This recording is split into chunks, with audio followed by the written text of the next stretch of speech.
Hello everyone, once again welcome to your own channel, that is LED classes, where you are learning your physics in an easier and a better way.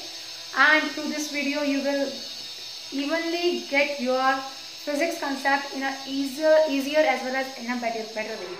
So in this today video we will start our next chapter, that is chapter number 8, electromagnetic waves. So before starting the electromagnetic waves, please, if you didn't watch our previous videos, then please watch it, because these concepts are basically based on that videos. And the second thing is that children, those who shows the love, those who give the support to us, so I am very much thankful to them. And the second thing, those who are sharing our videos, जो हमारी videos को share करते हैं, उन बच्चों के साथ जो अफोर्ड नहीं कर सकते, उनके लिए भी मैं बहुत ज़्यादा थैंकफुल हूँ, बिकॉज आप लोगों की ही वजह से हम लोग ग्रो कर पा रहे हैं. I didn't need anything, just only your love, support and blessings. That's enough for me. And please जितना हो सके उतना लाइक करिए, शेयर करिए और सब्सक्राइब करिए, ताकि आपकी ये जो वीडियोस हैं आपको मिलते रहें और डेली के नोटिफिकेशन आपको मिलते रहें. तो ये जो वीडियोस हैं स्पेशली आपके 9 to 12 के स्टूडेंट्स के लिए बहुत ज़्यादा बेनिफिशियल है, और इससे बाहर आपका कुछ भी नहीं आता. अभी हम बाद में क्रैश कोर्स का भी वो करेंगे, लेकिन एक बार सिलेबस कंप्लीट हो जाए then we will talk about the crash course for classes 10th and 12th. तो उसके लिए अभी टाइम है. तो चलिए अभी पहले हम स्टार्ट करते हैं यहाँ से. And one more thing, if anyone wants any offline and online tuitions, then it is also available on our this coaching classes, LED classes. So if anyone wants, then please just mail me out on ledclasses@gmail.com. आप हमें mail भी कर सकते हैं ledclasses@gmail.com. Those who want any of the online and offline classes. And the second thing is, अगर किसी को कोई भी डाउट है किसी टॉपिक से related, then they can also comment on our YouTube channel और in our email ID. Okay, तो चलिए स्टार्ट करते हैं हमारा चैप्टर नंबर 8. चैप्टर नंबर 8 है आपका बेटा, that is known as your electromagnetic waves. EM waves भी बोला जाता है इसको. EM वेव्स क्यों बोलते हैं इसको? बिकॉज इसके अंदर आपके इलेक्ट्रिक और मैग्नेटिक वेव दोनों लाई करती हैं, दैट्स व्हाई हम इसको इलेक्ट्रोमैग्नेटिक वेव्स ही बोलते हैं. तो इलेक्ट्रोमैग्नेटिक वेव्स में वैसे आपका जो ये टॉपिक है, first topic, that was deleted from this time. CBSE have deleted this topic, लेकिन आपके कॉम्पिटिटिव पॉइंट ऑफ व्यू से बहुत इंपॉर्टेंट टॉपिक है. दैट्स वाई इस चीज़ को हम नेग्लेक्ट नहीं कर सकते. और जो स्टूडेंट्स नीट का एग्जाम देते हैं, IIT का, JEE या फिर AIEEE का देते हैं, तो उनके लिए बहुत इंपॉर्टेंट है topic. That's why I am doing making you understand about this topic. तो फर्स्ट जो टॉपिक आता है वो आता है आपका डिस्प्लेसमेंट करंट. बहुत ध्यान से समझिएगा, it is just a theoretical part, बहुत लिटिल बिट आपका डेरिवेटिव पार्ट है इसके अंदर, तो बहुत ध्यान से समझिएगा. First one is known as your displacement current. अब डिस्प्लेसमेंट करंट को बताने के लिए मैक्सवेल साइंटिस्ट आए थे, ठीक है, लेकिन मैक्सवेल से पहले हमारे पास दो साइंटिस्ट और थे. First one is known as your Oersted experiment scientist, and the second one is known as your that is जो एम्पियर सर्किटल लॉ, जिन्होंने दिया था एम्पियर साइंटिस्ट. तो ओरेस्टेड के अकॉर्डिंग था कि अगर करंट किसी भी वायर से पास आउट होता है और उसके पास अगर हम मैग्नेटिक नीडल को रखते हैं, तो वो मैग्नेटिक नीडल जो है उस करंट की वजह से क्या करती है, डिफ्लेक्ट करती है. ठीक है, वो था ओरेस्टेड के अकॉर्डिंग एक्सपेरिमेंट. लेकिन ओरेस्टेड के बाद जो एम्पियर थे, एम्पियर ने अपना एक फॉर्मूला दिया था जो आप मैग्नेटिक चैप्टर में पढ़ेंगे. अभी मैंने मैग्नेटिक चैप्टर स्टार्ट नहीं करवाया, after that I will start, because students का यही चैप्टर सभी चल रहे हैं, दैट्स वाई.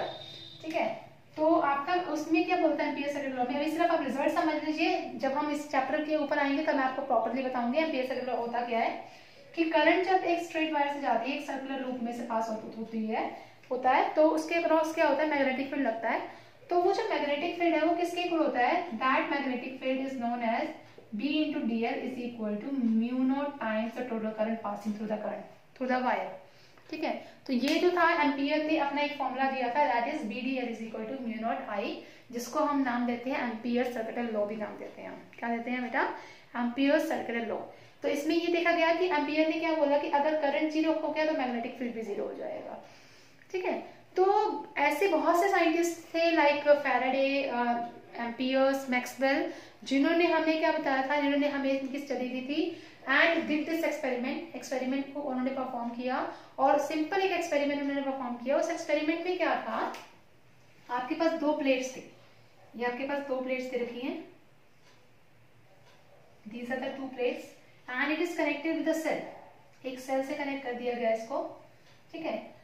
और ये जो प्लेट्स है इसको हमने मान लिया कैपेसिटर प्लेट्स, ठीक है। कैपेसिटर प्लेट्स के बाद आपको पॉजिटिव चार्ज की वजह से इसके ऊपर क्या डिपॉजिट हो जाएंगे, पॉजिटिव चार्जेस डिपॉजिट हो जाएंगे, और यहाँ पे नेगेटिव चार्ज की वजह से इसके ऊपर क्या डिपॉजिट हो जाएंगे, नेगेटिव चार्ज डिपॉजिट हो जाएंगे। और इसके बीच में जो लाई करेंगे, इन दोनों के बीच में, वो आपकी इलेक्ट्रिक फील्ड या मैग्नेटिक फील्ड लाई करेगी, वो भी हम डिस्कस करेंगे कैसे है। तो क्या हुआ, जैसे ही आपने इनको क्या कहते हैं पॉजिटिव और नेगेटिव पोटेंशियल दिया, वैसे इसके ऊपर क्या हुआ, पॉजिटिव और नेगेटिव चार्जेस फ्लो करना शुरू हो गए, ठीक है। तो हमने दो प्लेट में इस पॉजिटिव पोटेंशियल के ऊपर पॉजिटिव चार्ज इस बैटरी की वजह से आएगा, इस सेल की वजह से, इस नेगेटिव पोटेंशियल के ऊपर, नेगेटिव प्लेट के ऊपर जो नेगेटिव चार्ज आएगा वो उसकी वजह से आएगा, पोटेंशियल की वजह से। तो क्या हुआ, उसके बाद जब हमने ये दो प्लेट ले ली, तो उस केस में हमने क्या करा, उसके साइड्स में हमने क्या कर दिया, मतलब मैक्सवेल ने क्या किया, नीडल्स को प्लेस किया। यहाँ आपका एक ये नीडल हो गया, सेकेंड नीडल उन्होंने यहाँ ले लिया, और थर्ड नीडल उन्होंने यहाँ ले लिया, 3 नीडल उन्होंने प्लेस किए। अब वो क्या ऑब्जर्व करते हैं कि ये जो नीडल्स हैं इन दो प्लेट के साइड में, ये दो नीडल्स तो डिफ्लेक्ट करते हैं बिकॉज ऑफ दिस चार्ज, ठीक है। चार्जेस है तो चार्जेस की वजह से क्या करेंगे, ये नीडल क्या करेंगे, डिफ्लेक्ट करेंगे। लेकिन सेंटर पार्ट का जो नीडल है वो डिफ्लेक्ट नहीं करेगा, मतलब वो डिफ्लेक्ट कर रहा है, लेकिन क्यों कर रहा है, इसके बीच में तो कोई है ही नहीं, ना कोई चार्जेस है, ना कोई फील्ड लग रही है, ठीक है। तो उन्होंने ये ऑब्जर्व किया कि एम्पियर ने कि इसके बीच में जो डिफ्लेक्शन हो रही है वो फिर भी हो रही है, ऐसा क्यों। तो ये एरर था हमारे पास, ऐसा होना नहीं चाहिए था कि अगर आपका करंट 0 है तो वो मैग्नेटिक फील्ड भी क्या शो करना चाहिए था, उसको 0 शो करना चाहिए था। Okay, just wait a minute, थोड़ा सा कैमरा हिल गया, ठीक है। उसके बाद इन्होंने क्या किया कि इसको, इस फॉर्मूले को जब उन्होंने देखा मैक्सवेल ने, आपके पास BdL = μ/I, तो उनको कुछ चीज मिसिंग लगी। कि मिसिंग क्या थी कि ये जो मैग्नेटिक फील्ड है वो, सॉरी, ये जो नीडल है मैग्नेटिक नीडल, ये क्यों डिफ्लेक्ट कर रही है, किस वजह से डिफ्लेक्ट कर रही है, तो इसको उन्होंने क्या करना था, जानना था, ठीक है। तो उसके लिए उन्होंने क्या कहा कि एम्पियर के सेकेंडरी लॉ में कुछ चीज मिसिंग है यहाँ पे, जो उसको क्या कर रही है, अधूरा बना रही है। मींस डिफ्लेक्शन जो हो रही है वो किस वजह से हो रही है, वो चीज नहीं बता पा रहे। तो तब आए उन्होंने मैक्सवेल ने इस थ्योरी को एक्सप्लेन किया। तो मैक्सवेल ने क्या बताते हैं कि अगर हमारे पास दो प्लेट्स हैं, उसके बीच में चार्जेस हैं, तो चार्जेस की वजह से इलेक्ट्रिक फील्ड जनरेट होता है, और उस इलेक्ट्रिक फील्ड की वजह से क्या जनरेट होता है, मैग्नेटिक फील्ड जनरेट होता है, ठीक है। तो मैग्नेटिक फील्ड क्या हुआ, इन दो कैपेसिटर प्लेट्स के बीच में क्या हो गया, जनरेट हो गया, ठीक है। जब ये मैग्नेटिक फील्ड जनरेट हुआ तो यहाँ पर EMI की वजह से, जो हमने EMI पढ़ रखा है, आपको पता है कि मैग्नेटिक फील्ड के चेंज होने पर आपका फ्लक्स भी चेंज होगा, और फ्लक्स अगर चेंज हुआ तो करंट इंड्यूस होगा, और अगर करंट इंड्यूस होगा तो किसकी वजह से होगा, चार्ज की वजह से, और अगर चार्जेस है तो वहां पे क्या लगेगी, इलेक्ट्रिक फील्ड रहेगी, फिर वेरिंग फॉर्म में रहेगी। तो जैसे ही चार्जेस एक्यूमुलेट होंगे इन प्लेट्स की तरफ, वैसे ही क्या होगा, किसी पर्टिकुलर टाइम में ये जो आपके प्लेट्स हैं उनके बीच में क्या हो जाएगी, मैग्नेटिक फील्ड शुरू हो जाएगी, और वो मैग्नेटिक फील्ड आपका क्या जनरेट करेगी, इलेक्ट्रिक फील्ड भी जनरेट करेगा, मैग्नेटिक फील्ड भी, जिसकी वजह से आपका जो ये जो आपका कंपास है वो क्या शो करेगा, डिफ्लेक्शन शो करेगा। क्या शो करेगा, डिफ्लेक्शन। तो यहाँ से उन्होंने क्या देखा कि मैक्सवेल ने कि हमारे पास जो यहाँ पे जो था, दैट इज नोन एज, जो करंट पहले मिल रहा था, that is known as conduction current, जो इस एम्पियर सेकेंडरी लॉ में मिल रहा था, that is known as conduction current. जब उन्होंने यहाँ देखा तो यहाँ पर जो करंट आया, that is known as displacement current. क्या आया, डिस्प्लेसमेंट करंट आया। तो उन्होंने क्या कहा कि जो चीज मिस कर रही थी यहाँ पे, that is known as your displacement current, μ0 अब ये ID है क्या, इसकी वैल्यू क्या होती है, अब वो देखिए। ID stand for your displacement current. ID क्या है बेटा, आपका डिस्प्लेसमेंट करंट है। अब आपको अगर याद हो तो ये कुछ प्लेट्स की तरह नजर आ रही है। जब ये प्लेट्स की तरह नजर आ रही है तो गॉस थ्योरम पे जाइए, रिवाइंड बैक करिए अपने आप को।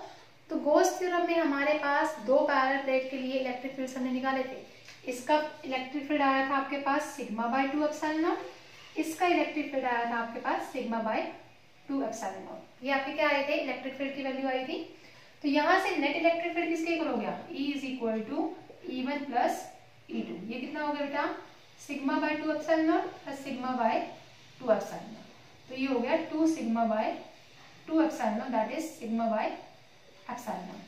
ठीक है, और सिग्मा क्या होता है? Sigma is known as your surface charge density. Sigma क्या होता है? Surface charge density. It mean sigma का फॉर्मूला आपके पास अगर देखा जाए तो Q बाय A होता है। तो यहाँ पुट कर दीजिए E is equal to Q by A into epsilon naught. ठीक है, क्रॉस मल्टीप्लाई करिए, यहाँ से Q निकालिए, Q किसके इक्वल आ जाएगा? E A into epsilon naught. E into A किसके इक्वल होता है? Electric field line passing through the per unit area, that is known as your flux, electric flux. तो इसको हम क्या ले सकते हैं? फाई E ले सकते हैं इलेक्ट्रिक फ्लक्स के लिए इंटू एप्सिलॉन नॉट। तो ये आपका क्या आ गया? चार्ज का फॉर्मूला आ गया। ठीक है, इसको डिफरेंशिएट करना है आपको। क्या करना है? डिफरेंशिएट करिए। टाइम के respect to D Q by D T is equal to epsilon naught आपका कांस्टेंट टर्म है, ये बाहर आ जाएगा, अंदर क्या रह जाएगा बेटा? D phi E by D T.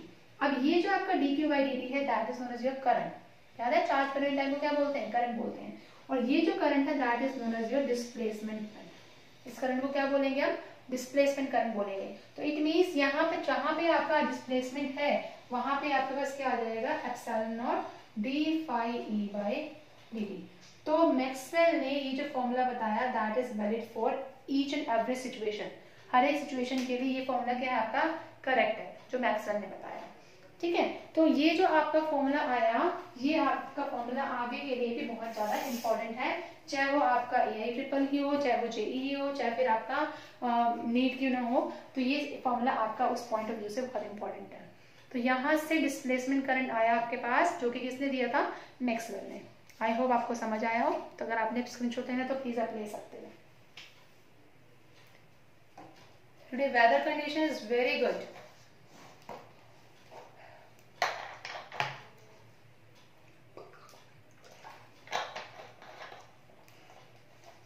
I hope आपने कर दिया होगा। तो चलिए अपने नेक्स्ट पार्ट की तरफ। नेक्स्ट पार्ट जो आता है हमारा, that is the part which is included in your syllabus also, and that is known as your EM waves. EM waves जो है उसके केस में आपकी जो एक्सपेरिमेंट आता है that is known as your Hertz experiment. ठीक है, हर्ट्ज एक्सपेरिमेंट में हम EM वेव्स के बारे में पढ़ेंगे और ट्रांसवर्स नेचर के बारे में पढ़ेंगे EM वेव्स के। ठीक है, तो नेक्स्ट आपका जो टॉपिक है that is known as your Hertz experiment. इसके अंदर हम क्या क्या पढ़ेंगे? EM वेव्स के बारे में, और साथ में हम क्या पढ़ेंगे? That is transverse nature of an transfer EM waves. ठीक है, तो हर्ट्ज जो थे वो साइंटिस्ट थे, उन्होंने क्या किया था? ट्रांसवर्स नेचर तो बताया ही था इलेक्ट्रोमैग्नेटिक वेव का, लेकिन साथ में उन्होंने एक एक्सपेरिमेंट दिया था अपना, और उस एक्सपेरिमेंट में उन्होंने एक इंडक्शन कॉइल दी थी। This is known as your induction coil. ठीक है, उस इंडक्शन कॉइल के अंदर के बाहर क्या था? वायर लगी हुई थी, एक तरफ से करंट जा रहा था, एक तरफ से करंट आ रहा था, और साथ में आपका जो ये वायर्स हैं ये क्या कर रहे थे? यहाँ से करंट पहुंचा के, और यहाँ पर आपकी क्या लगी हुई थी? कैपेसिटर प्लेट्स लगी हुई थी इंडक्टर के साथ। इसको हम इंडक्टर के साथ मान लेते हैं, इंडक्टर है आपका। ठीक है, ये आपके कैपेसिटर्स लगे हुए हैं, कैपेसिटर प्लेट्स लगे हुए हैं, Q1 Q2 Q2 Q1 इस तरह से आपके इसके बीच में लगे हुए हैं। और यहाँ हम क्या बोलेंगे? स्पार्क गैप बोलेंगे, स्पार्क गैप। इन दोनों के बीच का जो डिस्टेंस है वो 60 सेंटीमीटर है अप्रॉक्स। कितना है? 60 सेंटीमीटर। तो यहाँ से आपने क्या देखा? इंडक्शन कॉइल है, तो इंडक्शन कॉइल का कुछ ना कुछ जो फॉर्मूला था EMF का वो क्या था? -L/di/dt। It mean small current पे भी मैक्सिमम EMF प्रोड्यूस करना किसकी आदत है? इंडक्टर की। ठीक है, बैक EMF देता है हमें इंडक्टर। तो ये जो रोड M और N है, इसको सॉरी मैंने नाम ही लिखा, इसको हमने M कंसिडर कर लिया, इसको N कंसिडर कर लिया। ये जो रोड है वो बिहेव कर रही है इंडक्टर की तरह है, और जो ये Q1 और Q2 प्लेट है that is known as your capacitor. Q1 के ऊपर हम पॉजिटिव नेगेटिव पोटेंशियल वो करते हैं, और Q1 Q2 के ऊपर हम क्या करते हैं? पॉजिटिव पोटेंशियल प्रोवाइड करते हैं। It means high potential setup हो जाता है इसके अंदर। तो अब क्या था, हमने क्या करा, इसके बीच में एक स्पार्क गैप होती है। ये स्पार्क गैप क्या करती है? स्पार्किंग प्रोड्यूस करती है बिटवीन M और N के बीच में। अब स्पार्किंग प्रोड्यूस होती क्यों है? तो देखिए, ये कैपेसिटर आपका Q1 और Q2, कैपेसिटर प्लेट के अंदर काम क्या होता है? चार्जेस को स्टोर करना। जैसे ही कैपेसिटर प्लेट क्या करेगा? चार्जेस को स्टोर करेगा। ये कैपेसिटर प्लेट है, चार्जेस को स्टोर कर रहा है। कैपेसिटर प्लेट क्या करेगा? उस चार्जेस की वजह से इलेक्ट्रिक फील्ड जनरेट होगी आउटवर्ड डायरेक्शन में, या आउटवर्ड डायरेक्शन होगी आपके। ठीक है। अब जब ये आउटवर्ड डायरेक्शन में इलेक्ट्रिक फील्ड जनरेट करेगा तो वो इलेक्ट्रिक फील्ड आपके जो एयर के पार्टिकल्स हैं, एयर मॉलिक्यूल्स हैं, इस एयर मॉलिक्यूल्स को क्या कर देगी, आयनाइज कर देगी, ठीक है। और इस आयनाइजेशन प्रोसेस को हम क्या बोलते हैं, breaking of air, breakdown of air बोलते हैं। क्या बोलते हैं, ब्रेकडाउन ऑफ एयर। और ये जो ब्रेकडाउन ऑफ एयर है वो क्या प्रोड्यूस करेगा, एक इलेक्ट्रिक फील्ड को सेटअप कर देगा। वहां पर इलेक्ट्रिक फील्ड इस तरह से सेटअप होगी कि वहां पर इलेक्ट्रॉन्स जो है वो मूव करने लग जाएंगे, वो क्या प्रोड्यूस करेंगे, आपके स्पार्कलिंग इफेक्ट को प्रोड्यूस करेंगे। तो यहाँ से उन्होंने हर्ट्ज ने क्या ऑब्जर्व किया कि जब स्पार्कलिंग प्रोड्यूस हो रही है तो उन्होंने एक और तरह के स्फीयर को ले आए और उन्होंने प्लेस किया इस कंडक्टर के पास। इस तरह से कंडक्टर के पास एक और स्फीयर ले आए, उन दोनों के बीच में, इसके और इसके बीच में कोई फिजिकल कांटेक्ट नहीं था, फिर भी दोनों के बीच में क्या कर रही थी, स्पार्कलिंग प्रोड्यूस हो रही थी। और वो किसकी वजह से प्रोड्यूस हो रही थी, because of the EM waves. अब वो ईएम वेव्स कैसे, हाउ इट अकर्स, कैसे हुआ ऐसा, जब इलेक्ट्रॉन स्पार्किंग गैप से क्या हुए, बाहर आए, ठीक है। क्या कह रही हूँ मैं, ध्यान से सुनना। जब इलेक्ट्रॉन स्पार्किंग गैप से बाहर आए तो वो क्या था, it is a form of charge. Electron क्या है, फॉर्म ऑफ चार्ज। चार्ज जब होगा तो इलेक्ट्रिक फील्ड जनरेट होगा, और इलेक्ट्रिक फील्ड जनरेट होने की वजह से आपके पास क्या होंगे, ये चार्जेस जो हैं, इलेक्ट्रॉन्स जो है वो पॉजिटिव की तरफ मूव करना शुरू होंगे, एक हाई पोटेंशियल सेटअप हो जाएगा, और हाई पोटेंशियल सेटअप होने की वजह से जो चार्जेस हैं उसके पास मैग्नेटिक फील्ड भी होगी as well as your electric field भी होगी। मैं क्या बोल रही हूँ, ध्यान सुनिएगा। इलेक्ट्रॉन को हम चार्जेस भी बोलते हैं, उस चार्जेस की वजह से हम क्या बोलेंगे, इलेक्ट्रिक फील्ड जनरेट हो रही है। इलेक्ट्रॉन का मोशन हुआ, ठीक है, मोशन से करंट प्रोड्यूस हुआ, और करंट से क्या हो गया, मैग्नेटिक फील्ड जनरेट हो गई। तो आप देख सकते हैं कि इस इलेक्ट्रॉन की वजह से इलेक्ट्रिक फील्ड भी जनरेट होगी और मैग्नेटिक फील्ड भी जनरेट हो गई, है ना। तो ये दोनों इफेक्ट, जब ये दोनों कंबाइंड इफेक्ट हमें शो होते हैं, ठीक है, इलेक्ट्रिक फील्ड और मैग्नेटिक फील्ड का कंबाइंड इफेक्ट हमें शो होता है, that is known as your what, EM wave बोलते हैं उसको। क्या बोलते हैं, ईएम वेव बोलते हैं। तो हर्ट्ज ने अपने एक्सपेरिमेंट से ईएम वेव्स को डिस्क्राइब कर दिया, और यहाँ से ही उन्होंने क्या बताया कि इलेक्ट्रिक और मैग्नेटिक फील्ड का जो नेचर होता है वो कैसा होता है, ट्रांसवर्स होता है। इट मीन्स जब भी आपकी इलेक्ट्रिक और मैग्नेटिक फील्ड फ्लो मूव करेंगी तो वो हमेशा आपस में कैसे होंगे, परपेंडिकुलर होंगी। अगर मैं इसका ग्राफ बनाऊं, देखिए ये आपका है electric field, always line perpendicular to each other, ठीक है। अगर मुझे क्या करना है,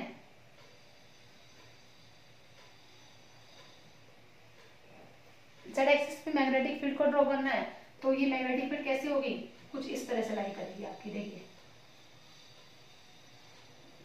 ऐसे, ठीक है। इट मींस अगर इलेक्ट्रिक फील्ड जो है ये क्या कर रही है, परपेंडिकुलर है अपवर्ड डायरेक्शन में, तो मैग्नेटिक फील्ड इस डायरेक्शन में रहेगी। और ये छोटी बड़ी होती रहती है ये लाइंस, बिकॉज ये मूव करती रहती है, दैट्स व्हाई ये लाइंस कैसी होती है बेटा, छोटी है बड़ी होती है, हमेशा मूव करती रहती है।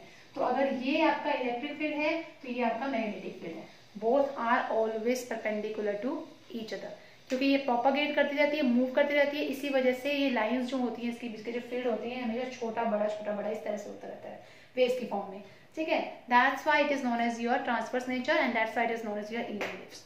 आई होप आपको समझ आया हो। अगर आपको कहीं पे भी किसी भी टॉपिक में कोई भी प्रॉब्लम है then you can ask, you can comment me on my email id as well as you can comment on the YouTube channel। email id आपके पास यहाँ गिवन है areeclasses@gmail.com and it's your blessing, it's your love and it's your support that's make us motivated, जो हमें motivate करता है हम आगे बढ़े और आप तक अपनी वीडियोस पहुंचाएं। तो इसको सबसे बेस्ट नोट्स आपके यहीं पे हैं जो मैं आपको बोल रही हूँ, you can write down in your own language and these are the best notes जो आपको ऐसे कहीं नहीं मिलेंगे, ठीक है। तो प्लीज आप अपने नोट्स बनाइए, सेफ रहिए, मुस्कुराते रहिए। Thank you.